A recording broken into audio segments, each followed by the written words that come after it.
बड़ी ही श्रद्धा और भक्ति भाव के साथ यह श्रावण महोत्सव हम और आप बड़े ही भाव से मना रहे हैं। सावन के महीने में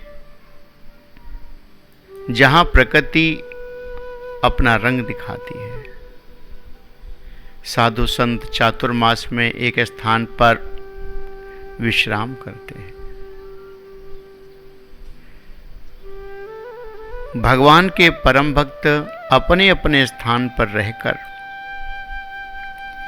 भगवान का सुंदर भजन करते हैं और भगवान का भजन करते करते अपने जीवन को सार्थक बनाते हैं। हमारा जीवन तब सार्थक हो जाता है जब हम भगवत चर्चा को करते हैं और भगवान का नामामृत का पान करते हैं और भगवान के नामामृत का जाप करते हैं। पान और जाप, कभी कभी हम लोग जाप करते करते पान कर जाते हैं और कभी कभी केवल पान करते हैं। हम अपने कानों से, आँखों से, त्वचा से, प्रत्येक इंद्रिय से भगवान के नाम का, भगवान के स्मरण का पान कर सकते हैं। सदा सेव्या सदा सेव्या सदा सेव्या, नित्य हमें उसका सेवन करना है। भगवान का जो चरणानुराग है, भगवान का जो स्वरूप है, उसका हमें चिंतन करना है। अब आप विचार करते हैं कि भगवान का चिंतन कैसे हो? भगवान के स्वरूप की तो याद ही नहीं आती। अरे भगवान के स्वरूप की याद आ जाए तो इससे और श्रेष्ठ कोई चीज नहीं है। तो भगवान के स्वरूप का चिंतन कैसे हो? कहते भगवान के स्वरूप का चिंतन करने के लिए हम लोगों को नित्य उनके पुराणों का स्मरण करना है। भगवान के पुराण, भगवान की लीला, किसी के बारे में कोई भी हो, ब्रह्मांड में, इस धरती पर कोई भी जीव हो और वह किसी चीज का चिंतन करने लग जाए तो जैसे वो चिंतन करता है, या तो वह चीज, वह वस्तु, वो पदार्थ उसके पास आ जाता है या वह स्वयं खिसक खिसक करके उनके पास पहुंच जाता है। ये दो घटनाएं मुख्य रूप से घटती हैं। तो हमें अपने जीवन में किस तत्व को आकर्षित करना है? भगवान कहते हैं कि हमें अपने जीवन में भक्ति को आकर्षित करना, मुख्य रूप से भक्ति आकर्षित हो जाए। ज्ञान आकर्षित हो न हो, क्योंकि ज्ञान आकर्षित हुआ तो भक्ति थोड़ी खंडित हो जाती है। वैराग्य में ज्ञान प्रकट होता है, लेकिन भक्ति अगर आ जाए तो ज्ञान और वैराग्य दोनों प्रकट हो जाते हैं। तो हमें अपने जीवन में भक्ति, ज्ञान और वैराग्य समय समय पर तीनों हमारे पास आते हैं, मिलते हैं, लेकिन कभी कभी हम उनका आदर कर देते हैं और कभी कभी अनादर कर देते हैं। जब हम अनादर कर देते हैं तो वह भक्ति भी चली जाती है, ज्ञान भी कुंद हो जाता है और वैराग्य तो विलुप्त हो जाता है। भक्ति एक बार सहज रूप से आ जाए तो भक्ति के आते ही ज्ञान और वैराग्य तो उनकी दासी बनकर के स्वतः आ जाते हैं। तो हमें भगवान की भक्ति, ज्ञान और वैराग्य, ये तीनों का चिंतन करना है। आज भगवान शिव के महापुराण को हम लोग दर्शन करते हुए, उनका स्मरण करते हुए भगवान शिव की ही चिंता चर्चा में लगे हैं। कुछ समय बीतेगा, उस समय में हम और आप भगवान के परम भक्त और सिद्ध साधकों की कथाओं को श्रवण करेंगे। प्रयास यह करें कि हमारे जीवन में भी सिद्धि ना मिले कोई बात नहीं है, बहुत बड़े साधक ना बन सके तो भी कोई बात नहीं है, लेकिन हम कम से कम मनुष्य तो बन जाएं। दुर्लभम त्रयमयि वेतत् दैवानुग्रह हेतुकम मनुष्यत्वम मुमुक्षुत्वम महापुरुष संश्रय। प्रयास करके कि हम मनुष्य तो बन जाएं। संत महापुरुष बताते हैं कि देखो, हम तत्कथा श्रवणम भर्तुम सर्व पाप विशुद्ध है। भगवान की कथा सुनने से हमारे समस्त पाप नष्ट हो जाते, और पाप नष्ट हो, पाप नाश के दो रास्ते इस कलयुग में बताए गए। एक तो वह जो हम पाप करें उसको, उनका जो दुख आए उसे हम भुगत लें। कोई भी काम करें और अगर उसका दुख आता है तो उसको हम भुगत लें। और यदि भुगत नहीं पा रहे हैं तो बोले, अगर भुगत नहीं पा रहे हैं तो हम भगवत भजन करें, और भगवत भजन करेंगे तो वह पाप धीरे धीरे कट जाएगा। तो पाप को काटना भी, तो हम और आप केवल पाप को काटने का यत्न करें। नाम जप करें, पाप भी कटेगा और सद्बुद्धि भी आएगी। जीवन में कष्ट बहुत हैं। अगर कष्ट है तो कष्ट के पीछे का जो हेतु है वह हमारे कर्म है। वो कर्म के फल से हम सब दुखी हैं। कुछ कुछ कर्म हमारे शरीर से बनते हैं और कुछ पिछले जन्मों के संचित कर्म हैं। उनका प्रारब्ध हमें अवश्यमेव भोक्तव्यम, हमें निश्चित भोगना पड़ेगा। उससे भगवान राम नहीं बच पाए, भगवान राम के पिता नहीं बच पाए, तो हम और आप कैसे बच सकते हैं? कोई कारण नहीं है बचने का। तो अवश्यमेव भोक्तव्यम कर्म शुभाशुभ। जो भी हमने अच्छे और बुरे कर्म किए हैं उनका फल तो हमें भोगना ही भोगना है। ये बात कितने लोग जानते हैं? संत बताते हैं कि ये सारी बातें सब लोग जानते हैं, और सब जानने के बाद कर्म कौन सा करते हैं? सुख पाने का कि दुख पाने का? दुख पाने का कर्म करते हैं। बोया बीज बबूल का तो आम कहां से आए?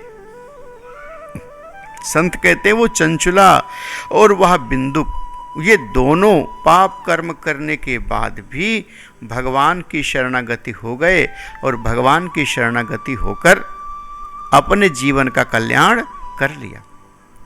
लेकिन हम और आप ऐसा कर्म कब करेंगे?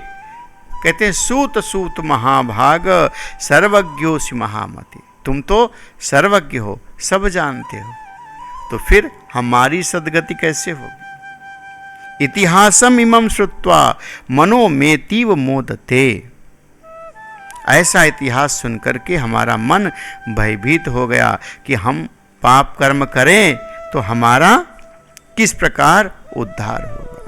उनको तो तुम्बरु मिल गए और उन्होंने शिव पुराण सुना दिया, पर हमारा क्या होगा? ऐसी बात सुनकर के सुत पुराण जी महाराज कहते हैं, चिंता ना करो, हमने अगर कर्म ठीक किया है तो आज नहीं कल वह कर्म का फल ठीक आएगा। सृष्टि का निर्माण के बारे में शिव पुराण के पूर्वार्ध में बड़ी सुंदर सृष्टि के सृजन की गाथा लिखी। उस गाथा को समझाते हुए व्यास भगवान कहते हैं कि धर्म क्षेत्रम महाक्षेत्र गंगा कालिंद संग में। बोलिए बहुत सुंदर जो ये धरती बनी, धरती का निर्माण हुआ, इसके पीछे मूल में भगवान सदाशिव।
कैसे होगा। उद्धार के बारे में पूछा तो सूत पुराण जी महाराज कहने लगे कि देखो, पहले भगवान शिव के प्रादुर्भाव के बारे में हम विचार कर ले, और भगवान शिव का प्रादुर्भाव हुआ यह लोग जान कैसे पाए। यह बात समझाने के लिए उन्होंने यच्च भूतम च भव्यम च यच्चान अदुस्त वर्तते, भगवान शिव कहाँ से प्रकट हुए, कहाँ से उनका प्रादुर्भाव हुआ, यह सब ज्ञान कराने के लिए सूत पुराण जी महाराज ने शिव पुराण अंतर्गत एक दृष्टांत बताया, जिसमें ब्रह्मा जी और भगवान विष्णु एक बार आपस में भेंट भई, और दोनों भेंट करते करते ये विचार करने लगे कि हमारा प्रादुर्भाव कहाँ से हुआ। ब्रह्मा जी ने कहा कि मैं बड़ा, विष्णु भगवान बोले कि मैं बड़ा। तो दोनों चर्चा करने लगे कि इसमें से बड़ा कौन, मैं बड़ा कि तू बड़ा। जब ऐसे दोनों चर्चा करने लगे तो चर्चा करते करते दोनों में मैं आ गया और सोचने लगे कि मैं बड़ा, मैं बड़ा और मैं बड़ा। तो जब चर्चा करते करते सोचने लगे कि मैं बड़ा, कि मैं बड़ा, तो उस समय दोनों ने अपने अपने अस्त्र शस्त्रों को निकाल लिया, और जैसे ही दोनों ने अपने अस्त्र शस्त्रों को निकाला और आपस में युद्ध प्रारंभ हो गया। कहते हैं तावत सर्वाणि शास्त्राणि विवदन्ते परस्परम, दोनों एक दूसरे को शस्त्र लेकर के मारना चाहते थे, और जब दोनों मारना चाहते थे उस क्षण भगवान शिव जी का प्रादुर्भाव हो गया। जैसे भगवान शिव जी का प्रादुर्भाव हुआ, भगवान शिव प्रकट हुए, और भगवान शिव ने प्रकट होकर के प्रकाश रूप में इतना तेज प्रकाश हुआ, इतना तेज प्रकाश हुआ कि ब्रह्मा और विष्णु दोनों की आंखें चकाचौंध, कुछ दिखाई नहीं पड़ रहा था, और उसी में से शब्द प्रकट हुआ। जैसे उसमें से शब्द प्रकट हुआ, ब्रह्मा और विष्णु उस तेज के आगे हाथ जोड़कर खड़े हो गए और हाथ जोड़कर कहने लगे, प्रभु आप कौन हो। भगवान सदाशिव प्रकट हुए और उन्होंने कहा, मेरा नाम शिव है, मैंने ही तुम दोनों की उत्पत्ति की है, पर यह बताओ समस्या क्या है, क्या अड़चन आ रही है। तो ब्रह्मा जी कहने लगे कि मैं बड़ा, विष्णु जी बोले कि मैं बड़ा। तो दोनों की बात को सुनकर भगवान शिव ने कहा, एक काम करो, ये जो मेरा तेज पुंज स्वरूप है, इसमें आदि और अंत का पता आप लोगों को लगाना है। ये शिव पुराण की कथा है। बोले आदि और अंत का पता लगाना है, तो ब्रह्मा और विष्णु दोनों पता लगाने के लिए यात्रा करते हैं। कहते हैं कि ब्रह्मा जी हंस पर बैठते हैं, उनका वाहन हंस है, और वो ऊपर की ओर गति करते हैं, वो ऊपर की ओर जाते हैं। भगवान विष्णु नीचे की ओर, जल की ओर गति करते हैं। चलते चलते हजारों वर्ष बीत गया, ब्रह्मा जी को आदि का पता नहीं चला और भगवान विष्णु को अंत का पता नहीं चल पाया। दोनों को जब पता नहीं चला, दोनों दुखी हो गए, और दुखी होकर के भगवान विष्णु तो वापस लौट आए, और जैसे ही भगवान विष्णु लौट आए तो भगवान विष्णु के लौटने के साथ भगवान विष्णु ने बता दिया कि मुझे नीचे का कोई जानकारी नहीं मिली, कहाँ तक शरीर गया, कहाँ तक तेज पुंज है। लेकिन ब्रह्मा जी यात्रा करते करते आकाश में जा रहे थे, उसी समय उधर से गाय आ रही थी। गाय को ब्रह्मा जी ने देखा और ब्रह्मा जी ने कहा तुम कहाँ से आ रही हो? बोले हम आकाश से यात्रा करते हुए आ रहे हैं और बहुत दिन हो गए। बहुत दिन हो गए? बोले हाँ। तो बोले ये बताओ कि इस तेज पुंज का शुभारंभ आरंभ कहाँ से है? तो कहने लगी कि देखो हमें इतने दिन हो गए, हमें खुद पता नहीं चला कि हम कहाँ से आरंभ है और कहाँ से अंत है, जान ही नहीं पाए। बोले आपको पता नहीं चल पाया? बोले नहीं। तो कहा एक काम करो, जब आपको पता नहीं चला भगवान शिव का प्रारंभ कहाँ से हुआ, तो हम अल्प बुद्धि हैं, कैसे जान पाएंगे कि भगवान शिव का प्रारंभ कहाँ से हुआ। उसी समय एक केतकी का फूल ऊपर से नीचे गिर रहा था। ब्रह्मा जी ने हाथ में पकड़ लिया। तुम कौन? बोले मेरा नाम केतकी है। तो बोले तुमने आरंभ का देखा है? बोले नहीं, हमने आरंभ नहीं देखा, कहां से होता है। ब्रह्मा जी ने कहा बन गया काम। एक काम करना, तुम गाय और तुम केतकी का फूल हमारे साथ साथ नीचे चलो और वहां हमारे सन्मुख एक गवाही देना, जिस गवाही में यह बताया जाए कि हमने इस शिवलिंग के आदि का पता लगा लिया।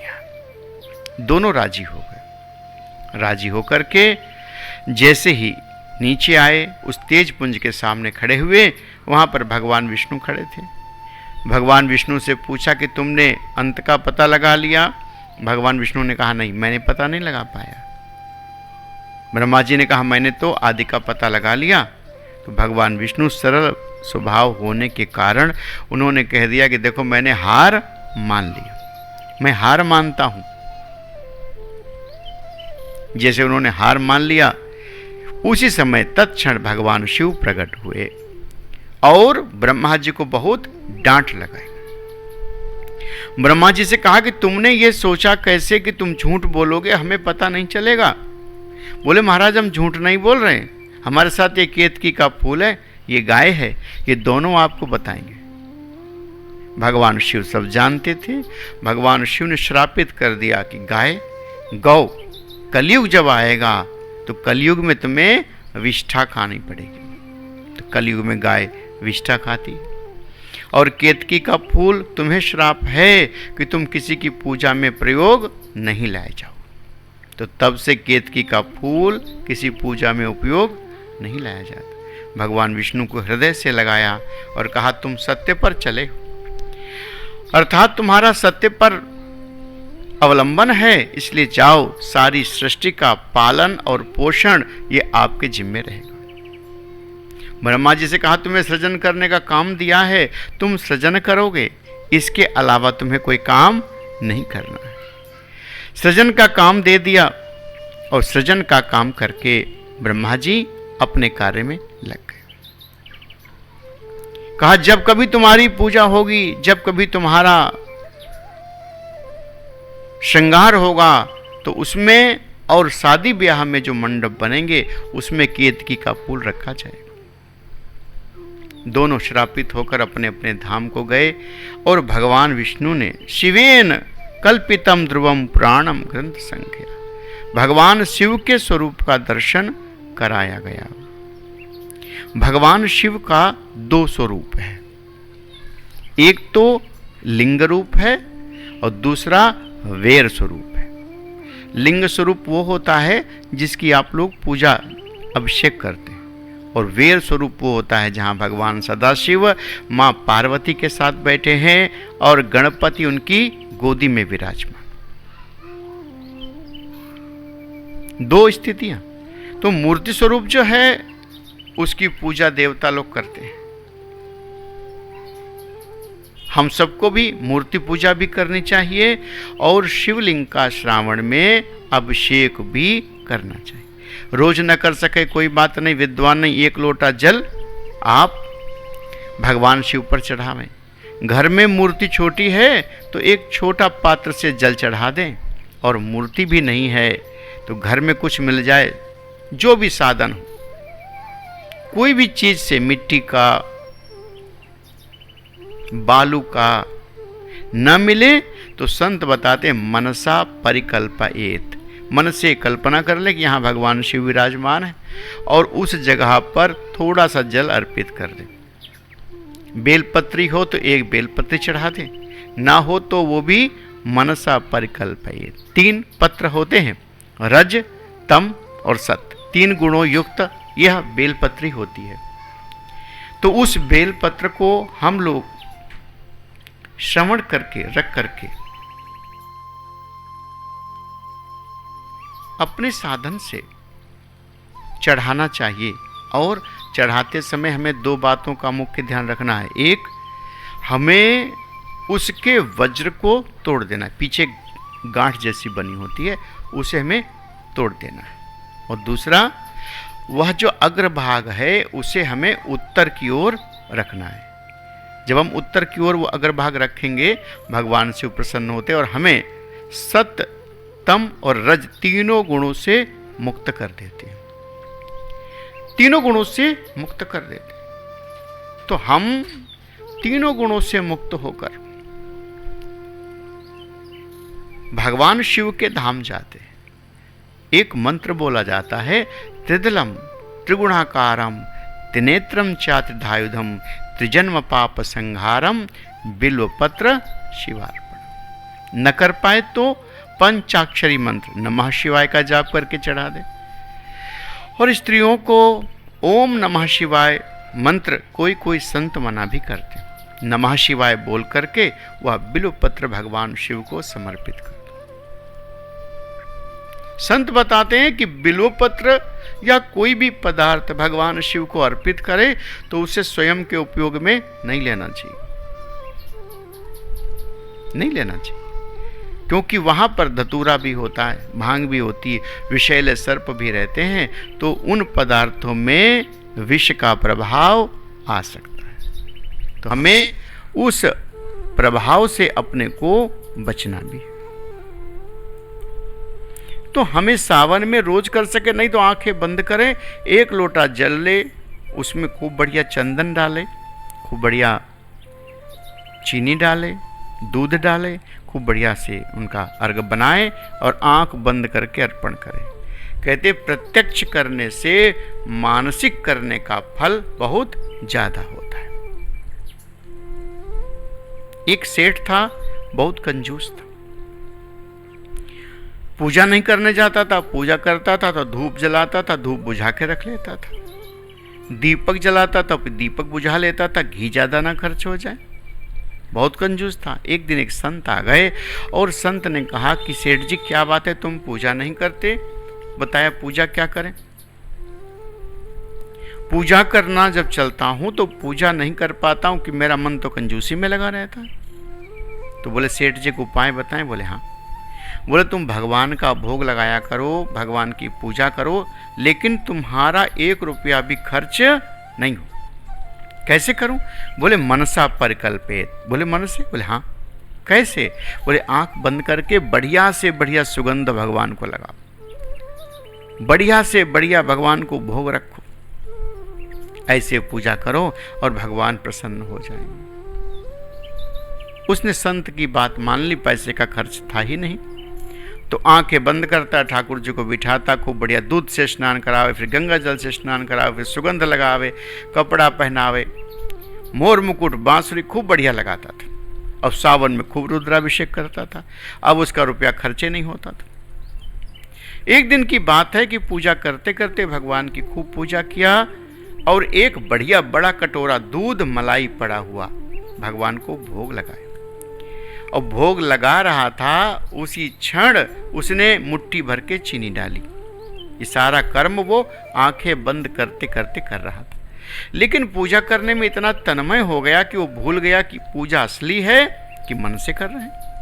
और जैसे ही चीनी डाली, मन में आ गया हाय आज तो शक्कर ज़्यादा पड़ गई, मेरा क्या होगा। उसने झट कटोरे में हाथ डाल दिया और वह चीनी निकाली। दूध गर्म था, हाथ भी जला और मुट्ठी में चीनी आ गई, भगवान सामने प्रकट हो गए। भरम ब्रूही, क्या चाहते हो, मांग लो। कौन? बोले मैं नारायण। बोले मुझे विश्वास नहीं, मैंने तो कुछ किया ही नहीं। तो बताया तुमने मन से पूजा किया, और मन से पूजा करने का फल ये है कि जरा अपने हाथों की ओर देखो, जैसे उसने हाथ देखा तो हाथ में दूध भी लगा हुआ था और चीनी उसकी मुट्ठी में थी। तो मन से पूजा करते करते जब तन्मयता आ जाती है, उसमें कोई खर्च नहीं होता, तन्मयता आती है तो भगवान वहीं प्रकट हो जाते। प्रत्यक्ष पूजा से मानसिक पूजा 1000 गुना श्रेष्ठ है। नाम जप वाणी से ज़्यादा जब हम मनसा जाप करते हैं तो वह 1000 गुना फलदायी होता है। तो इस प्रकार हमें सावन में सुंदर सुंदर काम करने हैं। तो शिव पुराण का यह क्रम चलता रहेगा और जिस प्रकार हम शिव पुराण का क्रम चलाएंगे, जैसे जैसे भक्तों की आहट होती रहेगी, उस प्रकार यह क्रम धीरे धीरे आगे बढ़ता रहेगा। भगवान शिव का प्रादुर्भाव हमारे भी जीवन में हो, ऐसी कामना ईश्वर से करते हैं।